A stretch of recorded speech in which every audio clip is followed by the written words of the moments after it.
কালকে ছিল সোহমের জন্মদিন, তাই চলে এলাম কেকের দোকানে। তো এই হচ্ছে আমাদের বার্থডে বয় গাইস। আর দেখতেই পাচ্ছ, সোহমের যেহেতু ব্ল্যাক ফরেস্ট কেক সবচেয়ে বেশি ফেভারিট ছিল, তাই আমরা ওই কেকটাই নিয়ে গেছিলাম। তবে কেকটা কাটার জন্য আমরা যেখানে গেছিলাম ওখানে যেতে কিন্তু কালকে আমাদের খুব কষ্ট হয়েছিল গাইস, কারণ কালকে মারাত্মক লেভেলের ঠান্ডা ছিল। ইন্দ্রর কি আজকে ইন্দ্র নির্ভর ওই জন্য আজকে সোমের বিয়ে গাইস। শীতের রাতে বেরোবো আর চা খাবো না, এটা তো হয়ই না।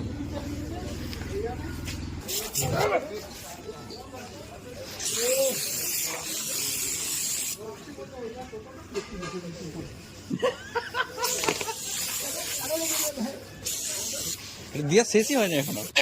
আর এই ঠান্ডার মধ্যে এখানে আমাদের গরম গরম খাবার চলে এসেছে গাইস। দেখতেই পাচ্ছ, এখানে ছিল শাহি পনির আর এখানে ছিল কড়াই পনির, তার সাথে ছিল গরম গরম তন্দুরি রুটি।